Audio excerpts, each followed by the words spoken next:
Start. अध्यक्ष महोदय, उसके लिए सब कुछ करना है तो फिर कृषि उत्पादन का जो मूल आधार है, उस खाद और पानी की जो व्यवस्था है, जब उस पर ही कर लगाया जाता है तो मेरे मन में आता है कि कहीं वित्त मंत्री महोदय अपनी ही बात को अपने ही सिद्धांतों के द्वारा तो काट नहीं रहे हैं। मैं कहना चाहता हूं कि हमारे देश में अभी भी चौथाई भूमि से ज़्यादा सिंचित भूमि नहीं है। इस देश की जितनी कृषि योग्य भूमि है, उसका चौथाई से भी कम हिस्सा ऐसा है जो सिंचित भूमि के नाम से पुकारा जा सकता है।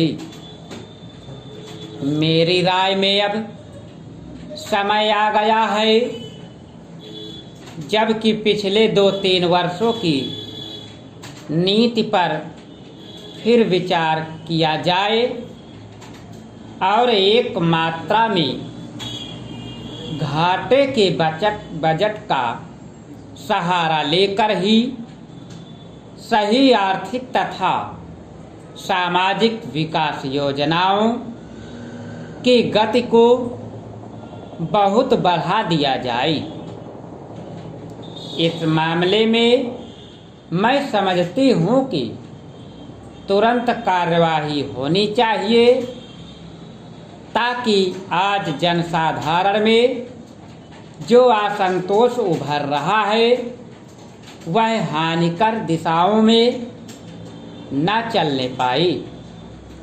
आज के राजनीतिक वातावरण की दृष्टि से भी मैं कहना चाहती हूँ कि विकास की गति को बढ़ाने की आवश्यकता सर्वोपरि है।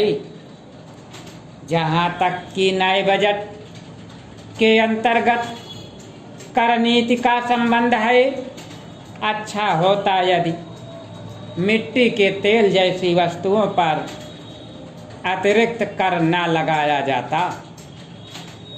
मेरी राय में इस प्रकार के करों से बचना ही उचित है, परंतु वस्तु स्थिति कुछ ऐसी लगती है कि प्रायः गरीबों पर करों का भार लादे बिना सरकार की गाड़ी आगे बढ़ ही नहीं सकती।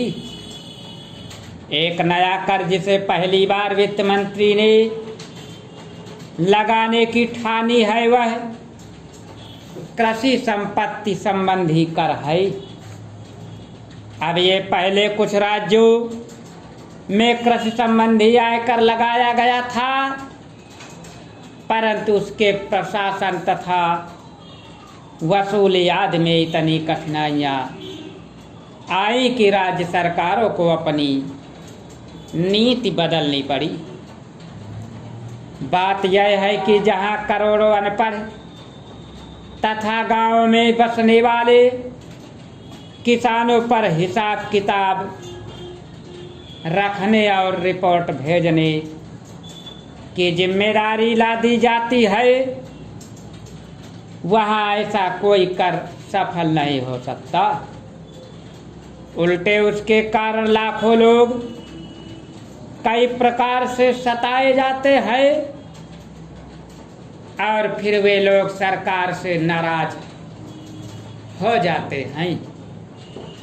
इसलिए पहले देखना यह पड़ेगा कि यह कर कितने कृषकों पर लागू होने वाला है और उससे कितना रुपया कर के रूप में वसूल होगा। अध्यक्ष महोदय, सूचना मंत्रालय एक ऐसा मंत्रालय है जिसके कामों के संदर्भ में यह कहा जा सकता है कि बहुत कम आलोचना की गुंजाइश है। इसके कामों में सामान्य रूप से यह देखा गया है कि सभी स्थानों पर प्रगति हुई है। जहाँ जहाँ कुछ कमजोरियाँ हैं उनको सुधारा जा सकता है। इसलिए सबसे पहले मैं आकाशवाणी के संबंध में कुछ कहना चाहता हूँ। यह बात सच है कि आकाशवाणी ने परिस्थितियों के अनुकूल अपने को परिवर्तित किया है। जब हमारे देश पर संकट आया तो इस विभाग ने डटकर उसका सामना किया और परिस्थितियों के अनुसार अपने प्रसारणों को बढ़ाया।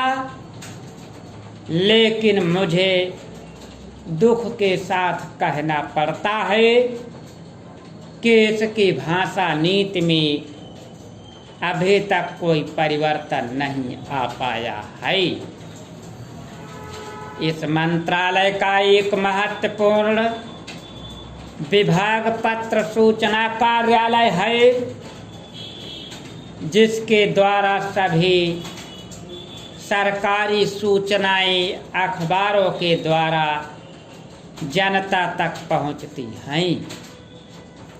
अभी तक हमारे इस मंत्रालय का यह दृष्टिकोण रहा है कि इस देश की भाषा अंग्रेजी है और सब काम अंग्रेजी भाषा के माध्यम से होना चाहिए। यही कारण है कि इस विभाग से जो सूचनाएं प्रसारित होती है उनमें से अधिकांश अंग्रेजी में ही प्रसारित होती हैं, जिसके कारण देश भर में हमारी सरकार की बातें जनता तक नहीं पहुंच पाती। मैं अपने इस बात की पुष्टि के लिए इसे मंत्रालय द्वारा प्रकाशित पुस्तिका में दिए गए आंकड़ों को प्रस्तुत करना चाहता हूँ। आप इन आंकड़ों को देखें तो आपको ज्ञात होगा कि अधिक प्रकाशन अंग्रेजी में हुए हैं। हिंदी या अन्य क्षेत्रीय भाषाओं के प्रकाशनों की संख्या बहुत कम है, जबकि इस देश में अंग्रेजी जानने वालों की संख्या 2% से अधिक नहीं है।